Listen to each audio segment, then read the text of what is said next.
Hi guys, in this week's episode of Taylor Talks Trades, we are with Colin from McCorquodale and Sons. I'm speaking to him about his academic entry into the trades, apprenticeships, and his vice presidency role at the NFRC. I hope you enjoy.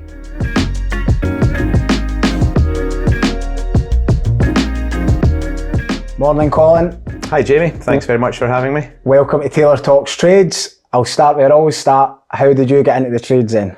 How did I get into the trade? Well, you're conscious I don't have a trade background as such. It's always been, I suppose, an unwritten rule in our family when we were growing up that both my brother and I would somehow join our family business, which at that point was run by my father, who was the third generation. So Gavin and I were always expected, albeit it was never said in so many words, we were always expected to follow in his footsteps. However, my dad, being somewhat wise to these things, thought it would make sense if one of us was to follow a trade and one of us to follow a kind of more academic route, going into the surveying world kind of thing. So I drew, I guess it might be the short straw, to go and follow the academic route. Gavin served his apprenticeship, latterly finishing it off with her own company, while I went to study for building surveying. So successfully completed my building surveying course. I then went to work for a well-known company of building surveyors for 2 to 3 years, where I became a chartered building surveyor. Then it was time to make the big leap into the family business. So that's essentially how I ended up where I am just now.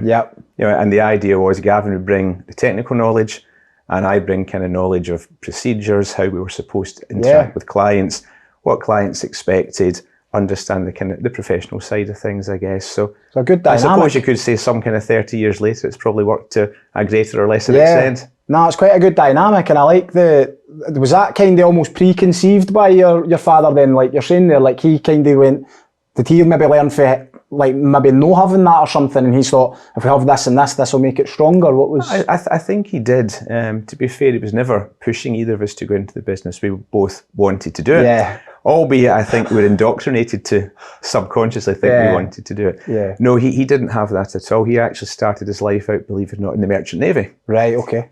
Which he thoroughly enjoyed, but sadly they discovered he was colourblind. Right. So that invalided him, I suppose, out of the Navy. Oh, wow. He then fell back into the family business, where at the age of probably about 24, I think he must have been, he started to try and pick up the trade.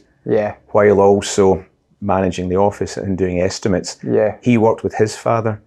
Sadly, for not terribly long, his father died very young, as sadly did my own father. So at the age of about 26-ish, my father was left to complete his apprenticeship, run the office, build the business, pick up after my grandfather's death. So he had it quite tough and did well to kind of rebound the business, recover it to where Gavin and I joined. No, that's good. And what's that journey been like then? Is you and Gavin got on quite good, and can you we do plug each other's gaps kind of thing? You ask Gavin, he might tell you something different, of course, but I don't think so. No, we got on well now. We complement, I think, each other with the skills which we bring to the business. And I think on the whole, it works. Many people will say, oh, never work with family. But Gavin and I haven't had a problem. No, it's been fine. And so Gavin's trade is his roofing as such, or is Gavin served his time as a traditional roof slater and tiler. Brilliant. When he reminds me, they still did cement work as part of the course. So Gavin did that as soon as he left school. He went to work with one of our competitors. My father thought it wasn't the best idea if he came in to start his apprenticeship in his own company. It's quite interesting that. It was, and it was going well. However, towards the latter stages of Gavin's apprenticeship, the company he was working with had gone into liquidation. Right, okay. So it used to be quite common that. It was, sadly. So Gavin, like so many other folk, was looking for another job. And to cut a long story short, it was decided he would come in and finish their apprenticeship with our own company. So I suppose you could say Gavin's one of the apprentices that we've retained. Oh, well, that's good. One of the success stories. Absolutely. We'll take out as many as we can get. Indeed. No, definitely. So then, kind of moving forward, what was the dynamic there then? Was it like you two guys owning the company and your father was still there, or you kind of came in, took over? Like, what kind of progressed? We both came into the business, albeit Gavin was in a couple of years or so before I joined. So we both came in, worked with our father, sadly, not for all that very long. Dad died young at 57 with a heart attack, which left Gavin and I at the ages of 30 and 27 to pick up the reins. Big responsibility again, just like your father had as well. Yes, so healthy family history. Touch wood, hopefully we're all okay now. But so that set us some challenges. But at the time you don't really think about them, Jamie. You just get on with it. You know, we had at that time, I think, 20 people working for us. Their livelihood depended on us carrying on, which we did. We had ongoing contracts, we had work coming in the door. And essentially, when I say nothing changed, of course, a lot changed, but nothing changed in terms of us servicing our clients, of fulfilling our obligations, of undertaking work. So we were lucky that Gavin and I were both in the business long enough at that time. We knew how it worked, we could carry it on. And there was really, when I say there was no hassle with us doing that, you know, it was upsetting, it was challenging, but ultimately we pushed through and we got to where we are today. Well, that's brilliant. Well done on that, because that must have been quite a hard thing to pick up and take on. But like you said, sometimes when you're in it, you're just in it, and the only way is forward. So in terms of apprenticeships and stuff like that, you guys are pretty big on that, and I've seen that recently you've been doing a bit of recruiting for them. So maybe go into that a wee bit. Yeah, we've always recognised the value of apprentices, and currently in our workforce we've got one of our plumbers. He served his apprenticeship with us, joined us straight from school at 16. Tony's now around about 40, been with us all his days. You know, so we've managed to train him, we've retained him. Our lead worker, John, joined us again straight from school. John's now around about 50. He won't like me for saying that, but he's around about 50. He worked with us, I think, for a year or so after serving his apprenticeship. He then went off, worked for different companies, and he rejoined us about 4 or 5 years ago. You know, so he's again come full circle. And certainly in my time in the company, we've always had apprentices, varying in number. I think the most we had was, I think we had 6 1 year, which out of a workforce of kind of 25 is quite a significant number. That is a big commitment. And it's good. And just now we've just recruited 2 apprentices. I've seen this. One, in fact, was a young joiner who had been laid off after the end of his first year. His company had gotten into trouble. We found him on LinkedIn. And we found another apprentice, a roofing apprentice. He actually starts with us just on Monday. He found us through LinkedIn as well. And it's strange because I was saying earlier, we're not great users of social media. And we were trying to find apprentices. We were looking for probably a joiner and maybe 3 roofing apprentices this year. Gavin engaged with 11 schools in total, emailed 10 local schools and contacted one slightly further afield. Of these 11 schools, only 2 had got back to him. And of the 2 that got back to him, only 1 had offered young people for interview. This school said, we've got 2 young boys, as it turned out. We'll send them for an interview.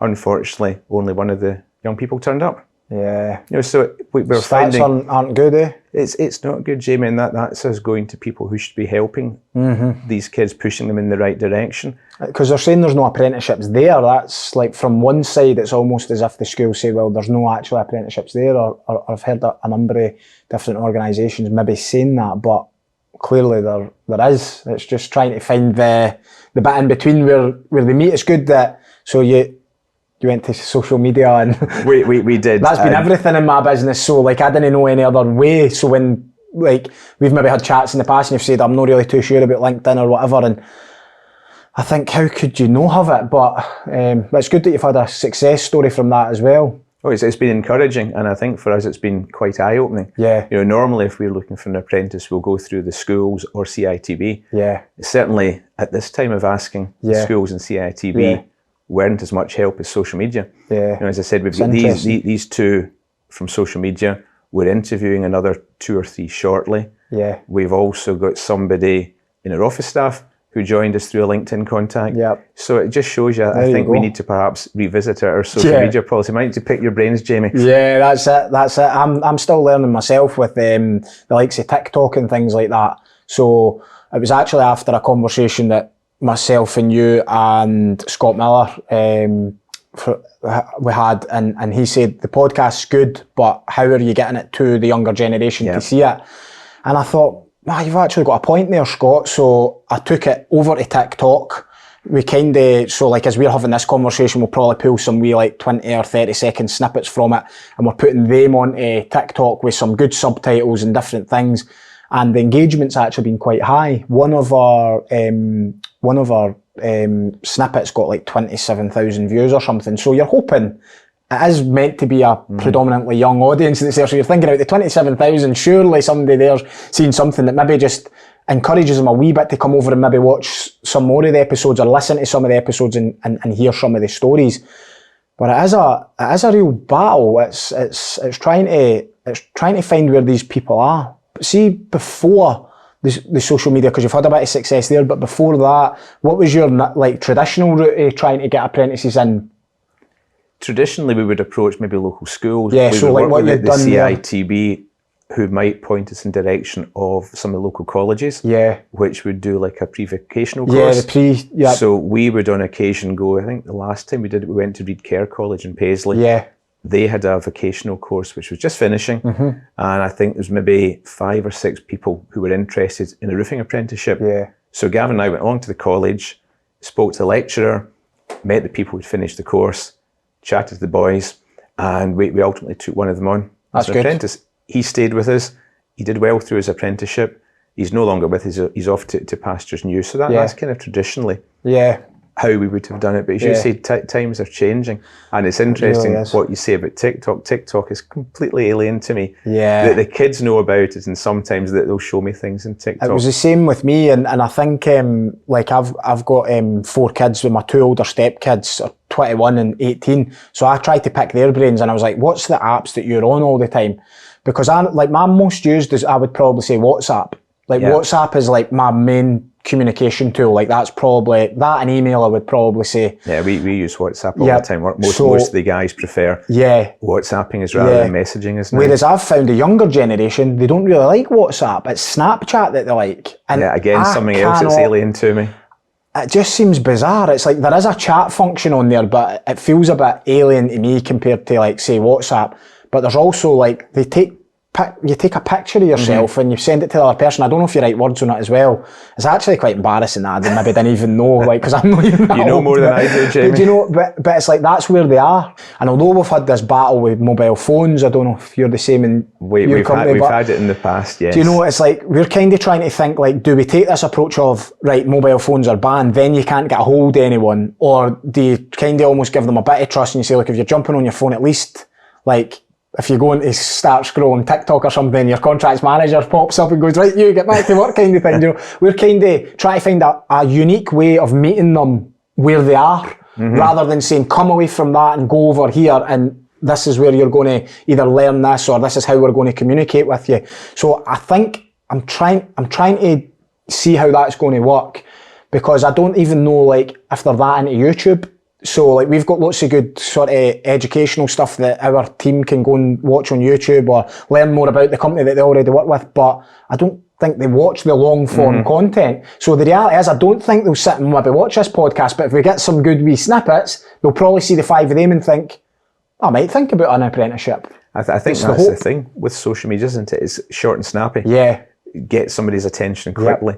And as I was saying, with us trying to recruit people using social media, I think everybody, myself included, everything's done on your phone. You buy tickets on your phone, you pay for parking on your phone, you buy train tickets, you check the weather, you book your flights, you check your holiday, do your emails, your messages. You know, so I think I'm now seeing the benefits of us trying to engage. It can be quite lazy, the social media way. Like we get quite a few messages, and sorry if any of the mums are out there, but it's I'm looking for an apprenticeship. Are you taking on any roofers? And I'm like, oh. And you know, and it's like, it's obviously for their son, but yeah, we get that too. And then it's like, right, okay, and it's like you really just want to go back and say, look, just get them with the CV, just get them to come in and walk into the office, because they'll have I'll have a great chance then. But it's like, it just seems so diluted and filtered that it's like someone's mum's now got to go and put them forward, and it's then on Facebook, and you're kind of like, how much is that person really wanting it? It's interesting, Jamie, that you say that, because Gavin and I just actually made the same comment the other day. Yeah. A lot of the messages we are getting on social media for apprenticeship, it comes from the parents, it comes from the mum, it comes from the dad. And Gavin and I said the exact same thing. Why is it not coming from the young people themselves? Yeah. To be fair, a lot of them do contact us directly, but so many come through the parents. And an apprenticeship used to be such a valued thing, and it still is. But I speak to friends and I say what a difficulty we're having finding apprentices, and they're flabbergasted. Yeah, They're saying, but you're offering them a training. And certainly in our trade, Jamie, as you know, the training we offer them, it can take them anywhere around the world. Yeah, they can end up working in Australia, New Zealand, America. Yeah. And it's such a transferable skill, and a skill that's highly sought after in so many countries. And I think so often we are very guilty of underselling apprentices and also underselling our own industry. Yeah. You know, we need to be so much more positive about it. Absolutely. And I don't think we always present the best image. Yeah. That's probably, I'm trying to put myself forward a bit, like, for things like that. Like, I entered into the Screwfix Best Trades Person Award this year, and I know that Darren McGee, who's on the NFRC with us as well, he won it in previous years, which is great publicity. And the reason I would like to do that sort of thing is to actually show people, like, what's possible with a trade. So in the 17 years that I've been in it, they've been so good to me. The industry's like I was just a young lad who left school with basically zero qualifications, if I'm honest. Like, I can't remember what they were, but that basically says it all. Sat my maths exam, and then after the exam, I didn't actually get a qualification on it. So they later told me that because I'd been put out the maths class, that I hadn't done enough of the curriculum during the year to actually get like an actual result. So I was like, why did you put me in the exam then? Just bizarre. But anyway, like, I knew that I was going to be leaving school and trying to get hands on. And when I look at that, I just think there will be people there thinking, what am I going to do? What am I going to end up doing? And my thing was, like what you said, I thought if I could get a trade, I can probably move to Australia or something. That was my initial thinking, and it changed as I moved along. Met my now wife, and she had the kids at the time, so I had to take I ended up taking them on as the stepkids and stuff. So, which was all great, and the journey just changed. But that's where it all began. And I think if after 17 years, like, someone like me can do it, who really, most of my skills have been more so like grit and determination and just like actually learning from other people and taking things on. If I can do that in 17 years and sort of build my business to what it is now and lots of the good opportunities that I have, then I think anybody can. Yeah, I think you're exactly right, Jamie. And you know a number of the people Yeah. in our industry as well as I do. Yeah. And there's so many good role models That's in it. our industry, people who have, just as you've done, you know, started off from scratch, built the business themselves, built incredibly successful businesses. Yeah. And that's exactly what we want to be shouting about. This is something to show the young people. Yeah. You know, okay, roofing perhaps doesn't present as the best industry. Yeah. It's perceived as grubby, it's perceived wrongly as being overly dangerous. Yeah. It's very physically demanding. But look at the rewards. You know, if you get your apprenticeship, you buckle down, you can build a really good business. Yeah. You can make a very good living, get a good name for yourself, build a good reputation. The opportunities are there. That's a great thing. They're absolutely there to be grasped. And this is something that I think we still, despite the efforts which we've made over many years, we still need to make it more a career of choice than perhaps it might be seen to be at the moment. You know, and we've had, as I said, a number of apprentices come through our door. Yeah. Some of them have gone to work abroad. Some of them are going on to start their own business. Some of them are still with us. Yeah. Some of them have dropped out the trade, but the opportunities undoubtedly Yeah. are there. And as you say, it takes grit, determination, hard work, perseverance. The other thing is, if we go back to the previous point around TikTok, social media, like, so TikTok, Snapchat, Instagram Reels, that is like literally, even if we maybe include, although it's not maybe a social media platform, like Amazon Prime, like, these kids can pick their phone up and like something can be at your house within an hour, 2 hours, whether it's a delivery or a parcel or whatever. If they want to communicate with their friend, flick up the phone, message on Snapchat, instant message straight back. They're now in dialogue. When you take someone from everything that they've had, and there might be I'm not tarring everyone with the same brush, but there might be an element of entitlement around because everything comes so quick to them, to then saying, look, if you want to do this, there's a 4-year wait. Like, that's probably where the challenge is to try and, whilst the rest of the world is probably trying to take their attention away from them and onto whatever they've got, whether that's like a get rich quick scheme or, you know, not to go into it too much, but like cryptocurrency or something along these lines. It's like there's so many things they just can pick up the phone and stay in the house and just make money.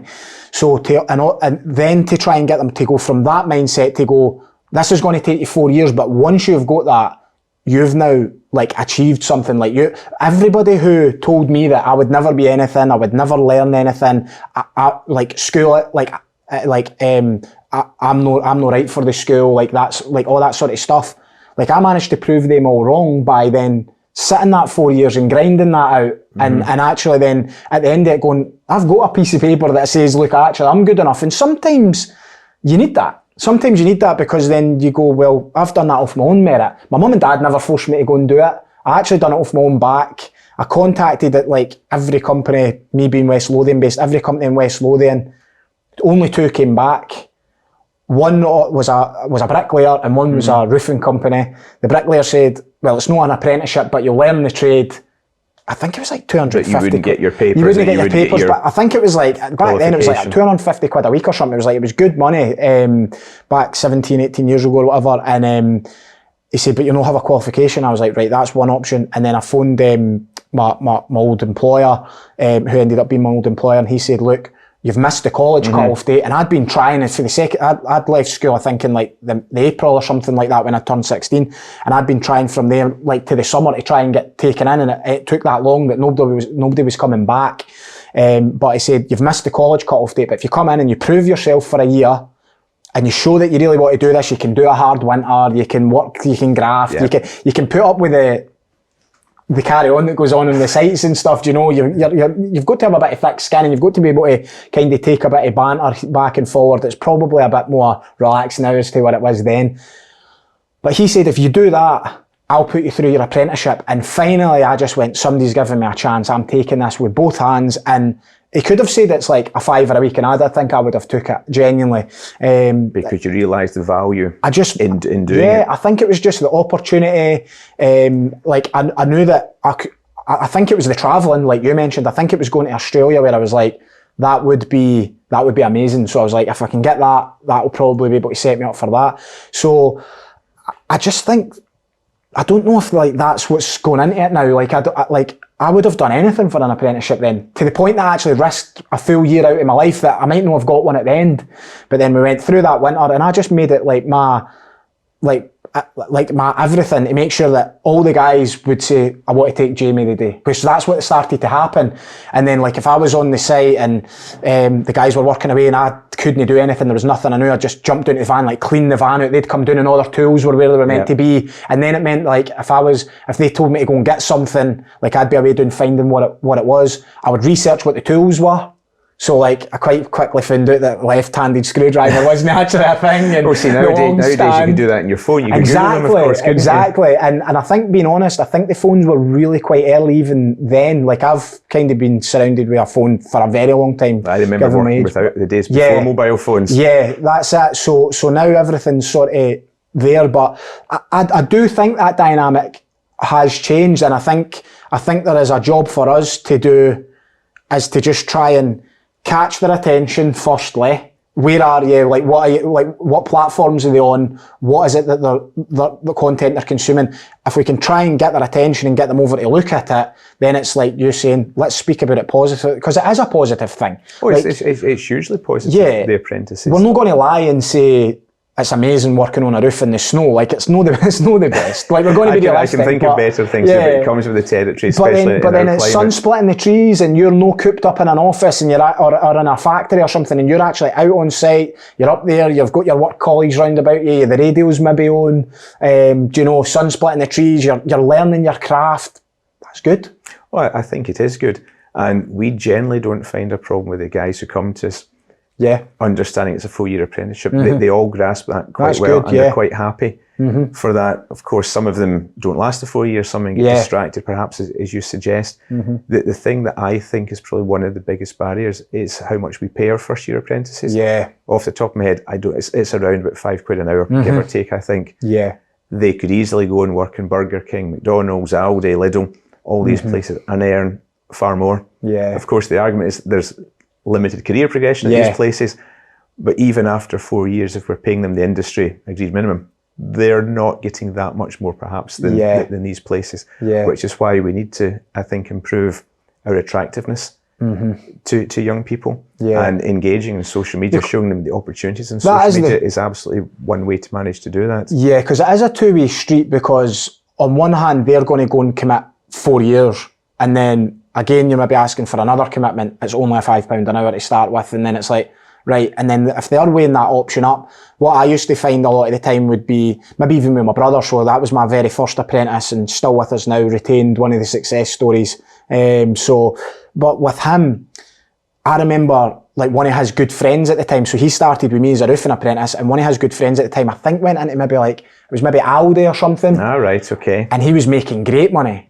And so he's out every weekend and he's spending the money and he's buying these clothes and he's doing that. And my brother is literally on the, do you know, it would probably have been £4.75 an hour or something like that first year. And it was quite difficult to say, just hang on, like you'll make, like he probably makes more than that other person now. Yeah, like the way that it's progressed, but it did take time. Way up. And now he's got a multitude of skills, like, do you know, across roofing, so he can slate, he can tile, he can do lead work, he can actually rough cast as well. When we did our apprenticeship, it was like slating, tiling and rendering. Yeah, so that's exactly what Gavin did in his. And we find now that people who are doing their apprenticeship in roof slating and tiling, they don't do the cement aspect. Yeah, it's coming more the dry fitted system. We miss the kind of old-fashioned, traditional all-round tradesman, which we used to have plenty of in our company, whereas now we're finding that the trade has changed. You know, so the skills of tradesmen are different, that they're missing certain aspects that we used to get with them years ago. Yeah, it makes sense. We're kind of similar because we're mostly private homeowner market. A lot of it is all of it more or less is retrofit. So you're not really looking for a guy who can just tile a roof. You're looking for a guy who can open up next doors and put it back together. Yep, exactly. And that might be slate and a bonding gutter and then tiling going into it. And there might be some of the neighbours' ridges to point up, even though ours is going to be a dry fitted ridge and stuff. So you kind of need those traditional skills still to be coming in. And it's, absolutely, particularly in the type of work which we do. Difficult. You mentioned a couple of like sort of older guys that's in the company that you've retained. So I guess they're really invaluable for teaching these apprentices that you're bringing through. They are. Both the guys I mentioned earlier have now, well, one of them is now getting an apprentice who is, I think, in his second year. So he's passing on his skills to him, which is great to see. And the lead worker I mentioned, there was a boy came into us 4 or 5 years ago now, who was very keen on being a lead worker. And it was nice to see, because it's unusual that we have somebody coming to us saying, I specifically want to be a certain type of roofer. So Dylan came in while he was still at school. He was really keen on a lead work apprenticeship. Brilliant. But he wanted to finish off school as well. So we said, well, come into us for a week's work experience while you're still at school. He liked us, we liked him. And we said, well, what we'll do, we'll be happy you stay on at school, get your qualifications, and then when you leave school, there's an apprenticeship waiting here for you. So he was delighted. That's brilliant. He joined us, and because we put him on the lead work course down in Kent, he had, to the age of 16, 17, he had to travel from Glasgow to Kent, which involved going through central London, a place he'd never been before. He had to do that on and off, I think, for a couple of years. Got his qualifications. He's now fully qualified. That's brilliant. And doing really well with us. So much so that we've suggested him that maybe in a year or so, an apprentice will be somebody that he could pass his skills on to, which would be great. You know, so it's good to see people come to you and learn their craft and develop it and grow it. That's something which is very pleasing. You know, both for Gavin and I personally, but also from the company's point of view. I think a lot of that's been lost. Like, so you guys committing to that, but also Dylan committing to that. I think a lot of that has become lost, where there's just been such a, right, we just need to get the work done, we just need to do this, and there's so many companies that just literally just haven't invested in that sort of education, because you don't get a lead worker just overnight. Like, that is a craft in its own. It's like its own niche of roofing essentially, or even it's actually more plumbing, isn't it? So there's probably an argument on that. They used to do the plumbing apprenticeship, but we put Dylan through proper lead work. So Dylan, but it's a trade on its own. It's an out-and-out trade on its own. And I don't think everyone appreciates that. I think it's like, I'm a roof slater, tiler, and I do lead work. It's like, well, you probably do the basics of lead work then. It's no... That's it, exactly. A lot of that is a craft. Roofers will do basic lead work, valleys, aprons, but they won't do half of what we'll keep fighting the good fight. We'll keep fighting the good fight on this for the apprentices. I think there's a lot of noise on it. I think it's getting spoke about more now than it probably has in the last 5 years, I would say. I think now it's become a point where people are really like sort of tuning into it and saying, what are we going to do? Probably because we are starting to worry, like, where is these people going to come from? Yeah. One of our things is, like, we would probably, the way our business model is built, it's quite scalable, so we can grow like fairly easily. The biggest issue is bringing like new roofers in. And the problem that we've got right now with the apprentices is we've actually not got a massive amount of pool of roofers with experience to teach them. So the last thing we want to do is say, well, we'll bring 2-3 apprentices in and then we can't teach them the proper way, because that's actually even worse for the industry. So we're trying to kind of get over that barrier, and it's like you said, having a couple of them guys who's older and they probably actually want to teach someone because they're proud of the skills they've built up and they're willing to give that back. That's probably where we are just now. So we're trying to maybe think about, because we're predominantly West Lothian based, we could maybe move into, say, another area, and we could maybe hire locally from that area and take what we've built here in another area. Because what we find is we've probably maxed out our capacity here. I think we've got about 30 sort of roofing operatives now, but which that varies between roofer, tradesmen, apprentices, and probably labourers, skilled labourers. We try actually, if we can, not to really ever have labourers as such. We always want them to progress through, but from that point of view, I just think like we're only in that pool, and then, for example, we might get an application, say, through your way, which is like Paisley. So somebody applies from Paisley, and we're like, and they want the job, and we're like, you don't really want the job, because this is going to be a good hour and back every day. It's travelling. An hour works here, and then they're like, no, absolutely. I can do it, and we're like, honestly, we've had like 5-6 guys from your area. They don't last. You wouldn't be able to deal with the travel. It's no fair on you, and it just won't work. And they're like, no, I can do it. And then sometimes we try it. I think we've got done with trying it now, but it's just like you try it, and then they come for a few weeks, they love it, and then they're like, oh, I'm tired of that traveling. Yeah. You know what works, don't you? This is something, again, we maybe. So see with the technology, so we've brought in like the job management software, Big Change. Yes, I'll need to chat to you about it at some point. We're still very much pen and paper. Yeah, so with that, we are hoping that we can get to a point where, like, much like a lot of the boiler companies and electrical companies do this, where like they've kind of got their stuff loaded in their vans, they get it on their PDA and they go straight to the job. Now, if we were trying to recruit someone from, say, Stirling or Glasgow or Edinburgh, which is maybe a wee bit further out from us rather than just West Lothian, Falkirk, then that's one way that we think we might be able to overcome that hurdle. The other thing would be actually having locations in them, having physical bases in them locations, which would probably try the first one, then do the latter if it made sense, and hopefully build within them communities.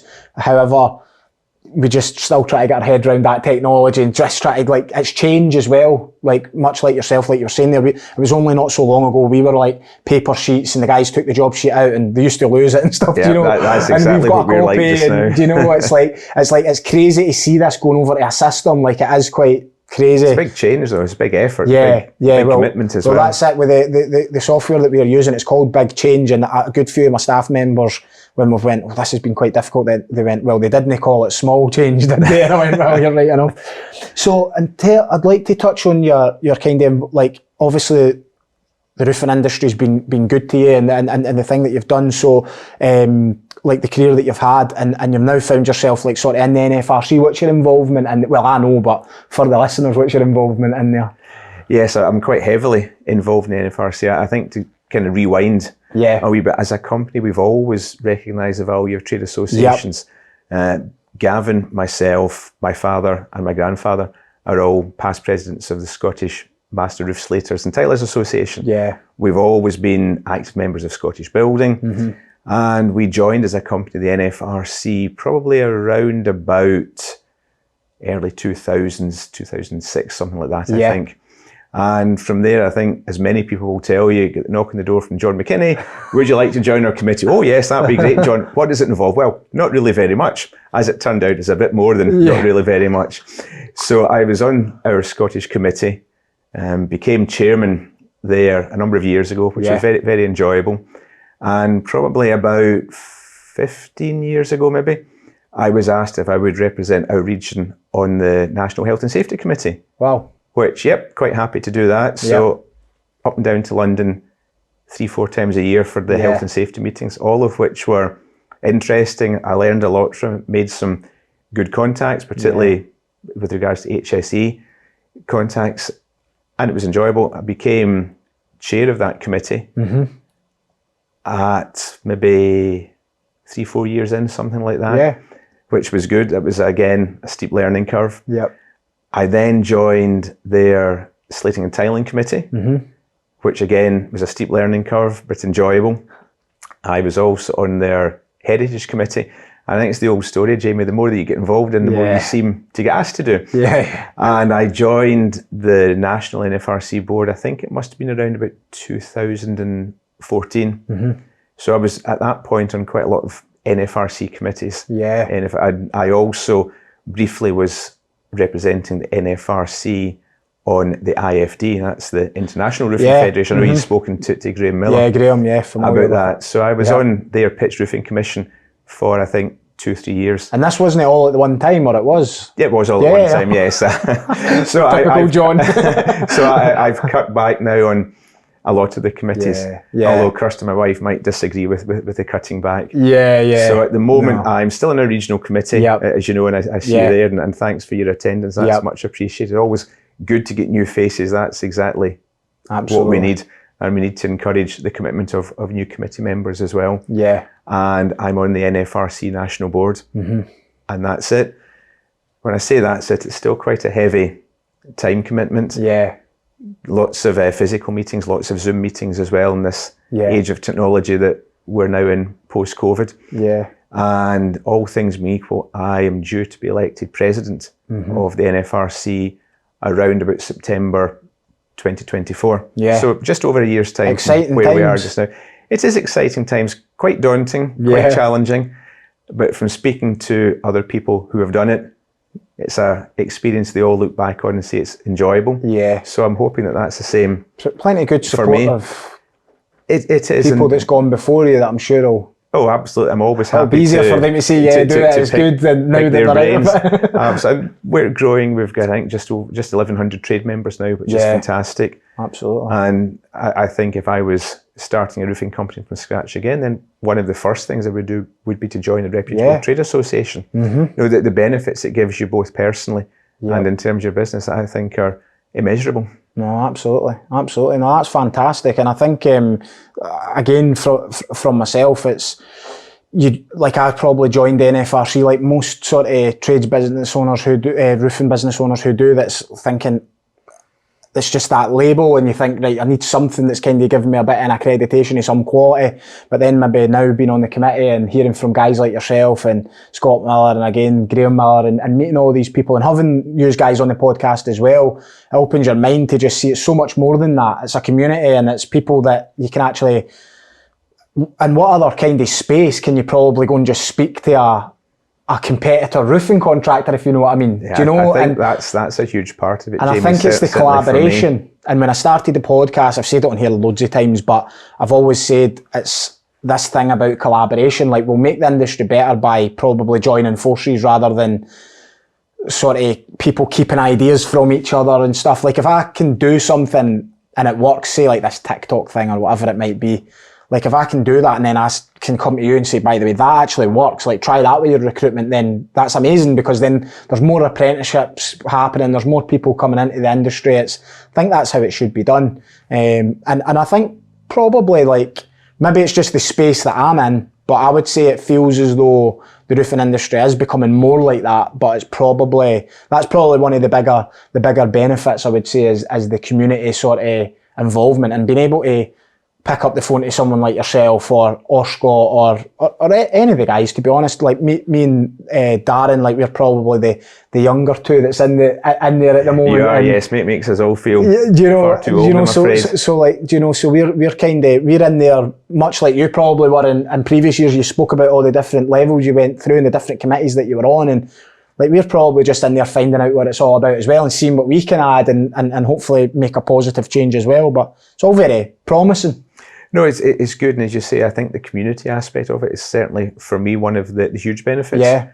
It's great just to get in the room, whether it's regionally or nationally, at, you know, events, social events, meetings, whatever, and we can chat to competitors from all across the country who have invariably facing the same problems that you're trying to deal with today. So you can say, well, hold on, I've got this problem. Oh, really? Well, I had that problem 2 years ago. Here's what I did to fix. Oh, that's some good ideas.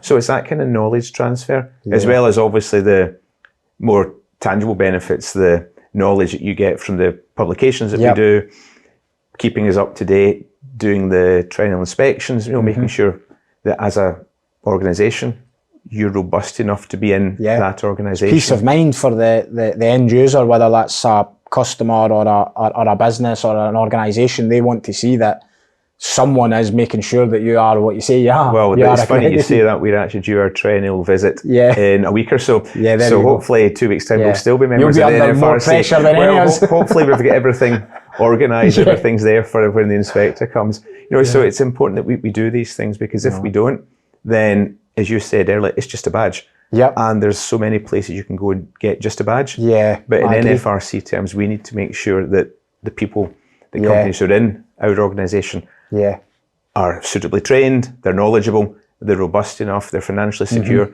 so that when you go to the door of a customer, as an NFRC member, that customer knows that they're getting a reputable, well-trained, responsible, reliable company. Anything within your company, or what's the kind of forward steps?